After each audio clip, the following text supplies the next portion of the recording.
स्वागत है आपका मेरे चैनल मूवी एक्सप्लेन स्टूडियो में। दोस्तों, आज हम सिंघम अगेन मूवी को एक्सप्लेन करने वाले हैं। तो आइए बिना किसी देर के वीडियो शुरू करते हैं। कहानी की शुरुआत में हम देखते हैं कि सिंघम की पोस्टिंग श्रीनगर में हो चुकी है। फिर हम सिंघम को देखते हैं जो कि अपनी टीम के साथ होता है। हमें बैकग्राउंड पे ये भी पता चलता है कि जो एसपीसी के जो कमांडर्स हैं जो सिंघम के साथ काम कर रहे हैं वो लोकल है। वो लोकल के इंटेल और आतंकवादी लोगों के बारे में इनको अच्छे से पता होता है और इस टीम को लीड कर रहा होता है। सिंघम मतलब अभी पूरी बात चली गई है। इंटरनेशनल शिवगढ़ के एक छोटे से पुलिस स्टेशन का एक एसआई आज इस एसपीजी टीम का हेड बन चुका है। फिर हमको अवनी के बारे में पता चलता है जो कि सिंघम की वाइफ होती है। इन दोनों की शादी भी हो चुकी है और अवनी कल्चरल मिनिस्टर डिपार्टमेंट में काम करती है। वो एक कल्चरल प्रोग्राम में अभी काम कर रही होती है जो कि रामलीला थीम के ऊपर बेस है। मतलब रामायण। अभी तो इन दोनों का एक लड़का भी होता है जो कि अच्छा खासा बड़ा हो चुका है और वो लंदन जाने के फिराक में है। फिल्म को एक दिन दिखाया जाता है कि सिंघम अपने श्रीनगर वाले पोस्टिंग के आसपास रेकी कर रहा होता है और उनके टीम के पास अभी बुलेट प्रूफ कार के साथ एडवांस वेपन वगैरह भी है। फिर हम देखते हैं अचानक से सिंघम और उनके टीम के ऊपर हमला होता है और वो लोग और कोई नहीं, उमर हफीज के लोग हैं। फिर हम सिंघम को देखते हैं जो कि उमर हफीज को बीच चौराहे पकड़ता है और उसको बहुत पीटता है। पर कश्मीर के लोग आगे नहीं आते क्योंकि वो बोलते हैं कि हम नए कश्मीर है, हम कभी भी ऐसे लोगों के साथ नहीं देंगे। पत्थर फेंकना तो ओल्ड फैशन हो चुका है। फिर हम देखते हैं सिंघम उमर हफीज को लेकर जाता है जेल में और उसे जाके बोलता है तू बाज नहीं आएगा ना, तेरे बेटों की तरह तू भी मरेगा। फिर उमर हफीज उसे एक धमकी देता है ये बोलते हुए कि तुझे पता नहीं तेरा पाला किससे पड़ा है, मैं तो चला जाऊंगा पर वो जब आएगा तो पूरे इंडिया में आंधी आएगा और तूने जैसे मेरे बेटों को मारा वो तुझे और तेरे पूरे परिवार को मारेगा। सिंघम तब बोलता है उसे आने की जरूरत नहीं है, तू बोल तो मैं खुद जाके उसे मारूंगा, ये नया इंडिया है, ये घुस के मारेगा घर में। फिर हम देखते हैं कि सिंघम मिनिस्टर से मिलता है और मिनिस्टर सिंघम के काम से बहुत खुश है क्योंकि उमर हफीज जैसे एक इतने बड़े आतंकवादी को सिंघम ने पकड़ लिया, पर वो बहुत आसानी से सिंघम के हाथ में आ गया। फिर मिनिस्टर सिंघम को इनका पूरा रैकेट समझाते हैं जहां पर वो नशीली पदार्थ श्रीलंका से तमिलनाडु पोर्ट में लाते हैं। फिर पूरे देश में यह फैल जाता है। मिनिस्टर ये बोलते हैं हम कितना भी पॉलिटिक्स को अच्छा करने की कोशिश करें, कितना भी एजुकेशन शिक्षा देने की कोशिश करें, पर ये नशीले पदार्थ हमारे यूथ को खराब कर रहे हैं और उमर हफीज की सबसे ज्यादा फंडिंग, जितने भी इलीगल वर्क की फंडिंग, सब कुछ इसी पैसे से होता है। तो सिंघम हमें उसके मेन इंटेल को रोकना पड़ेगा, मानो उमर हफीज ने अपना पूरा काम किसी को सौंप दिया है। सिंघम भी बोलता है मुझे भी ऐसा ही लगता है सर, मैंने भी ऐसा ही नोटिस किया है कि वो आसानी से पकड़ में आ गया। सिर्फ मुझे मारने के लिए वो श्रीनगर इतना दूर आ चुका था और वो बोल रहा था कि कोई तो वेट कर रहा है हमारा। फिर हम देखते हैं कि 2 साल हो चुके हैं शिवा ग्रुप को, जो कि फॉर्म करा गया है एक रॉ एजेंसीज की तरह। जैसे इंडिया के हर एक एजेंसी है वैसे भी शिवा ग्रुप को लीड करेगा सिंघम और उसके अंदर हर एक स्टेट के वो जवान पुलिस ऑफिसर आएंगे जो कि सिंघम को अपना आइकन मानते हैं और अपने फील्ड में कुछ एक्स्ट्रा ऑर्डिनरी काम उन्होंने करके दिखाया है और अभी 2 साल कंप्लीट हो चुके हैं शिवा ग्रुप के। आज के दिन हम देखते हैं कि अवनी रामलीला के थीम के ऊपर, मतलब रामायण के थीम के ऊपर बेस करा गया एक डॉक्यूमेंट्री पेश कर रही है और उधर मिनिस्टर भी आए थे। अवनी उधर अपना पूरा स्पीच देती है और ये बोलती है कि रामायण के पूरे चैप्टर बाय चैप्टर हम आपको वीडियो ब्रीफिंग के थ्रू समझाएंगे एंड हमारे बच्चे और कल्चरल के थ्रू आपको बताया जाएगा पूरा रामायण। और दूसरी जगह हम देखते हैं कि सिंघम को इंटेल मिल चुका था कि कैसे तमिलनाडु पोर्ट पे वो सारे नशीली पदार्थ आते हैं। तो सिंघम अपनी टीम के साथ हेलीकॉप्टर के थ्रू उस जहाज के ऊपर रेड मारता है और उन लोगों को अरेस्ट करता है। फिर जब उन लोगों से इंटेरोगेशन करा जाता है तब डेंजर लंका के बारे में पता लगता है, पर वो लोग बहुत घबरा रहे थे डेंजर लंका के बारे में बोलने से, क्योंकि डेंजर लंका पहले ही इनके पूरे परिवार को खत्म कर दिया होगा जब इन लोगों को अरेस्ट कर लिया गया है कोई। तो ये भी बोल रहा था कि हम लोग भी जिंदा नहीं बचेंगे, आप लोग अभी बोलेंगे कि हमें प्रोटेक्शन दोगे पर हम लोग प्रोटेक्शन के साथ भी मारे जाएंगे। अगर आपको पकड़ना है आप डेंजर लंका के 3 खास आदमी को पकड़िए। फिर वो 3 खास आदमी तमिलनाडु पे छुपे हुए थे। फिर उन लोगों को पकड़ने के लिए इंस्पेक्टर शक्ति जाती है, वो और कोई नहीं खुद को लेडी सिंघम बोलती है, सिंघम का फैन, और उन तीनों को वो पकड़ती है। पर ये क्रिमिनल जब जेल में थे और सिंघम अगले दिन सुबह आने वाला था तब शक्ति को ये लोग धमकी देते हैं कि तुमको मैं इतना पैसा दे दूंगा कि तुम्हारे पूरे पुलिस स्टेशन में तुम रख नहीं पाओगे। अगर मेरा ऑफर नहीं लिया तो डेंजर लंका पूरे स्टेशन को ही जला देगा, कोई भी जिंदा नहीं बचेगा। शक्ति रात में स्टेशन में नहीं थी और उतने टाइम में डेंजर लंका अपने पूरे गैंग के साथ आता है और पूरे पुलिस स्टेशन को जैसे उसने बोला था उसने शमशान बना दिया। एक एक पुलिस वाले को उसने अपने चाकू से काट दिया, एक का सर काट दिया, एक का हाथ पैर काट दिया, एक को बस मरने के लिए छोड़ दिया। तड़पते हुए पेट में चाकू मार के सबको बहुत बेरहमी से मारा। 16 पुलिस ऑफिसर मारे गए। शक्ति खुद को ब्लेम करती है कि वो रात को पुलिस स्टेशन में नहीं था और ये सब कुछ हो गया। उसमें से एक कांस्टेबल की बीवी भी होती है जो कि शक्ति को ही ब्लेम करती है कि मैं चाहता थी कि मेरा बेटा बड़ा होके आप ही की तरह एक ईमानदार पुलिस ऑफिसर बने, पर अब मैं ये नहीं चाहूंगी क्योंकि आपने ही उसके पिता की जान ली है। तभी हम देखते हैं कि सिंघम आता है और शक्ति से बोलता है, तुम्हारी कोई गलती नहीं थी, तुम और किसी केस के लिए बाहर थी और ये मेरी ही लापरवाही है। मुझे नहीं लगा था कि डेंजर लंका इतना खतरनाक होगा कि वो पुलिस स्टेशन में आएगा और पुलिस वालों को जान से मार डालेगा। फिर हम देखते हैं कि अवनी के रामलीला वाले प्रोग्राम में कुछ दिक्कत आता है।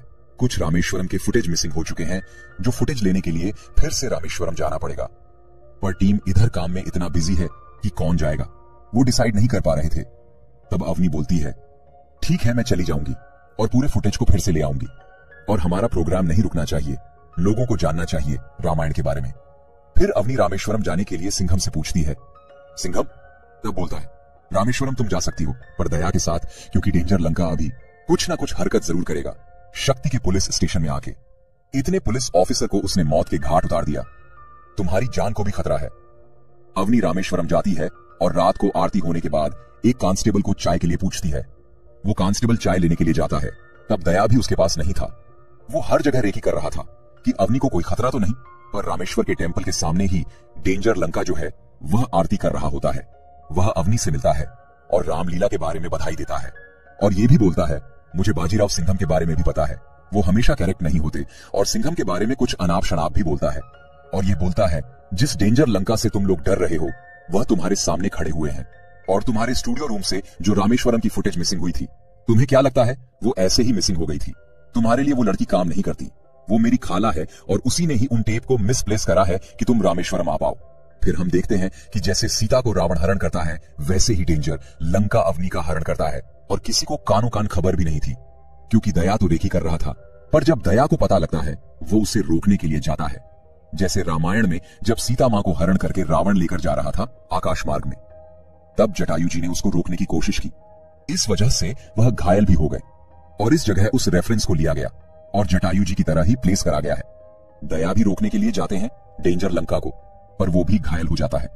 फिर हम देखते हैं अवनी को बचाता है एसीपी सत्या, उसे गोली भी लग जाता है। फिर भी उधर से उसे वह रेस्क्यू करते हुए अपने आश्रम में लेकर आता है। वो अवनी को बचाते हुए उसे गोली भी लग जाता है, पर थोड़ी देर बाद हम देखते हैं उसकी मरीन पट्टी हो जाती है। फिर हम देखते हैं कि उधर डेंजर लंका अपने लोगों के साथ आ जाता है। वो आते ही फिर से आश्रम को जलाने लगता है, जैसे वह पुलिस स्टेशन को जलाया था। उसके लोग बहुत बेरमी से लोगों को मार रहे थे, पर उसको नहीं पता था कि इधर कलर पिट्टू योद्धा रहते हैं, तो वो लोग भी इनका डट के सामना करते हैं। इनके पास गन्स थे, पर इनके पास हथियार थे जिससे ये रोजाना प्रैक्टिस करते हैं। ये लोग इनके ऊपर भारी पट डैचते हैं, पर डेंजर लंका बहुत ही खतरनाक होता है। वो इन योद्धा को भी बहुत बेरमी से मारता है और अवनी को शूट करके बेहोश कर देता है। एसीपी सत्य की मां उन लोगों के गन पॉइंट में थे, इसलिए वो भी कुछ नहीं कर पाता और अवनी का हरण कर लिया जाता है। डेंजर लंका मुस्कुराते हुए अवनी को अपने कंधे पे लेके जा रहा होता है, पर सत्या कुछ भी नहीं कर पाता। सब कुछ हो जाने के बाद उधर सिंघम आता है और सिंघम से सत्या माफी मांगता है कि मैं अपनी भाभी को बचा नहीं सका। सिंघम बोलता है कि तुम्हारी गलती नहीं है, उसकी मौत उसे दावत दे रही है, उसको मैं उसके घर में घुस के मारूंगा। फिर हम देखते हैं कि डेंजर लंका सीधा सैटेलाइट फोन से सिंघम को कॉल करता है और बोलता है, क्यों सिंघम, कैसा महसूस हो रहा है अपनों को दूर जाते हुए देख के? अभी तो तेरे अवनी के साथ मैंने कुछ किया भी नहीं, पर तूने मेरे परिवार को खत्म कर दिया है। मेरी दादू तेरे पास है, उसको जितनी जल्दी हो सके छोड़ दे उमर हफीज, और कोई नहीं, इसी का ही दादा है और इसी के फैमिली मेंबर्स एक के बाद एक स्लीपर सेल बन के आए और पूरे देश को हिलाने की कोशिश की। देश में जंग ताज अटक वगैरह करने की कोशिश की, पर हमारे इंडियन पुलिस फोर्स ने इनको मार गिराया। तो अब इसका पोता आया है सिंघम को झुकाने के लिए और पूरे टीम को खत्म करने के लिए। सिंघम फिर उसे बोलता है, मेरे देश को बिना किसी कारण के तुम लोग चोट पहुंचाओगे, हमारे बच्चों को तुम मारने की कोशिश करोगे, हमारे यूथ को खोखला करने की कोशिश करोगे, तब मैं नहीं, मेरे जैसे लाखों हजारों सिंघम तुम्हारे सामने खड़े रहेंगे। अगर मेरे अवनी को कुछ भी हुआ, तेरे दादा की लाश को मैं लाल किला पे लटका दूंगा। डेंजर लंका तो मुस्कुराता है और यह बोलता है, तू कुछ भी नहीं कर सकता। अगर अवनी को जिंदा देखना है तो अपने एक ऑफिसर भालेराव को मेरे पास भेज, उसे श्रीलंका भेज। क्योंकि तुझे तो पता चल चुका होगा कि मैं श्रीलंका आ चुका हूं। सिंघम फिर सीधा उमर हफीज के पास जाता है और उसे बहुत पीटता है। पीटने के बाद बोलता है, मेरे देश से तुम्हारी क्या दुश्मनी है? मैं तो मेरा ड्यूटी कर रहा हूं फैमिली के ऊपर, क्यों अटैक करवाते हो? उमर हफीज भी मुस्कुराता है और ये बोलता है, मेरे बेटे भी शहीद हो गए क्योंकि वो भी अपना मकसद पूरा कर रहे थे। तुम लोगों ने मकसद पूरा करने में अड़चन डाली। सिंघम तब बोलता है, जिसे तू मकसद बोल रहा है ना, इससे कोई भी धर्म का कोई भला नहीं होगा। ये तुझे भी पता है। तुझे पता है तू अपनी जेब गर्म करने के लिए यह सब कुछ करता है। जैसे तेरे बेटे को भी मारा है ना, तेरे पोते को भी घसीट के इस जमीन पे लाएंगे और इस जमीन में ही दफनाएंगे। फिर हम देखते हैं सिंघम भालेराव से मिलता है। आपको तो पता है भालेराव कैसा है, वो बहुत ही मुंहफट किस्म का है। सिंघम उसके बातें सुनने के बाद बोलता, आज फैमिली पे बात आ चुकी है, आज कोई ड्यूटी नहीं है, ये पर्सनल है। तब वो भी बोलता है, आप भी तो मेरे पर्सनल हो सर। फिर सिम्बा को सब कुछ समझा दिया जाता है कि तुम्हारे ऊपर पूरा सैटेलाइट से नजर रखा जाएगा। तुम एयरपोर्ट से उतरने के बाद तुम्हारे ऊपर पूरा स्कैन करा जाएगा। तुम्हारी गाड़ी किधर जाती है, वो लोग तुम्हें किधर लेके जाते हैं, सब कुछ हम लोग देख पाएंगे और राइट टाइम पे हम लोग एंट्री मार के तुमको बचा लेंगे। प्लान पूरा सिंपल है। सिम्बा तब बोलता है, कोई नहीं है सर, मुझे बस बिजनेस क्लास का टिकट दे दीजिएगा। दूसरी जगह हम ये भी देखते हैं कि मिनिस्टर सिंघम से बात कर रहा होता है कि अवनी हमको सही सलामत चाहिए और मेरे पूरे ऑफिसर और टीम को भी। ये तुम्हारे पर्सनल का नहीं, ये पूरा देश का सवाल है, क्योंकि देश को तुमने इतने बड़े बड़े अटैक से बचाया है तो हमारा भी फर्ज बनता है आज तुम्हारे साथ हम खड़े रहे। और उमर हफीज को हम कभी नहीं छोड़ सकते, वो मास्टरमाइंड है। इन सब का हमारा पूरा यूथ खत्म हो जाएगा। सिंघम तुमको अवनी को और अपनी टीम को सही सलामत ले आना है और मुझे डेंजर लंका मेरे कंट्री के जेल में चाहिए। दूसरी जगह हम श्रीलंका में देखते हैं जहां पर डेंजर लंका अवनी को बोल रहा होता है, रामायण रामलीला, तुम तो अच्छे से प्रोग्राम ऑर्गेनाइज कर रहे हो, जहां पर राम है, लक्ष्मण है, सुग्रीव है, जटायु है, एक रावण को हराने के लिए। फिर भी रावण उन सब पे भारी है। तब अवनी बोलती है, रामायण का अंत तुम जानते हो ना, आखिर में क्या हुआ था। तब डेंजर लंका बोलता है, ये कलयुग है अवनी, इस बार रावण नहीं हारेगा, राम और उसकी सेना हारेगी। अवनी बोलता है, चाहे ये कलयुग हो, सतयुग हो, आखिर में हारता है रावण, क्योंकि वो दुष्ट है, वो असत्य के साथ है। दूसरी जगह हम देखते हैं सिंघम प्लान बनाता है कि पानी के रास्ते से श्रीलंका पहुंचा जाएगा और दूसरी जगह भालेराव पहुंच जाता है एयरपोर्ट, जहां पर डेंजर लंका के लोग उसे उधर से उठा लेते हैं। सैटेलाइट से कुछ देर तक तो मॉनिटर होता है, फिर अचानक से एन वो गायब हो जाता है। सिम्बा को भी अड्डे में लाया जाता है और डेंजर लंके के सामने फिर से वो कॉमेडी करना शुरू कर देता है और ये बोलता है, तेरे दादा को बचा के तू क्या करेगा, अभी उनकी मरने की उम्र तो हो चुकी है। सिंघम भाव को अकेले मरने चले थे, अच्छा हुआ सिंघम भाव ने उनको जान से नहीं मार डाला। और तुझे पता है ना, अगर हेलीकॉप्टर से वो आ गया ना, वो तेरी लंका का नामो निशान मिटा देंगे। और फिर वो जाके अवनी से मिलता है और अवनी को बोलता है, अवनी इन सबको मराठी नहीं आता, तो मराठी में हम लोग बात कर लेते हैं, तुम सुनो। सिंघम भाव पहुंच चुका है श्रीलंका और कुछ देर फिर हम लोग सारे इधर से निकलने वाले हैं। डेंजर लंका की चिंता मत करो। यहां हम सिंघम को देखें जो कि श्रीलंका पहुंच चुका था, पर वो छुप के रह रहा था। सिर्फ भालेराव की एक सिग्नल की देरी थी, पर सैटेलाइट से तो भालेराव खो चुका है। इंडियन एजेंसी के पूरे ईटेल को श्रीलंका में अलर्ट कर दिया गया है। कहीं पर भी कोई हलचल हुआ तो उनको पता चल जाएगा और फिर से सैटेलाइट में डेंजर लंका की लोकेशन आ जाएगा। भालेराव पहले तो उन लोगों से बहला फुसला के अच्छे से बातें करता है, 2-3 जोक्स वगैरह भी क्रैक करते हैं और आखिर में बोलता है, 1 2 3, तुमको पता नहीं ना दरवाजे से कौन आने वाला है। सिंघम बाऊ दरवाजे के बिल्कुल पीछे खड़े हुए हैं। मैं जाता हूं, दरवाजा खोल देता हूं, भागते हुए जाता है और गाड़ी लेके खुद उधर से निकल जाता है। और डेंजर लंका के सारे लोग उसके पीछे पर पीछा करते करते उसने इतने सारे सिग्नल छोड़े, इतने सारे बम फोड़े ना सैटेलाइट पे, ऑटोमेटिकली वो आ गया भागते भागते। वो तो श्रीलंकन शादी में भी घुस जाता है।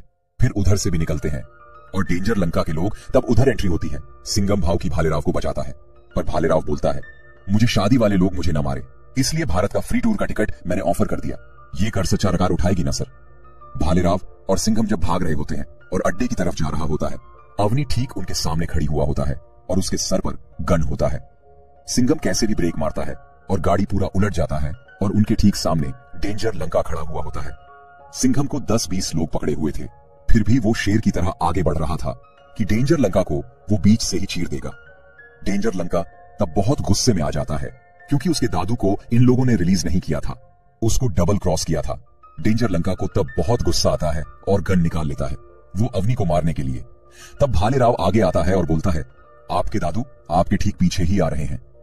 सूर्यवंशी सर हेलीकॉप्टर से आ रहे हैं ना, थोड़ा टाइम लग रहा है, आप लोग तब तक हमको बंदी बना लीजिए, वी आर अंडर अरेस्ट। वो लोग डेंजर लंका के अड्डे में होते हैं और वो लोग राह देख रहे होते हैं कब वो लोग इधर से निकलेंगे और इंडियन एजेंसीज की टीम उनको बचाने के लिए आएंगे। इतनी देर में सिंघम के फोन में कॉल आता है मिनिस्टर का।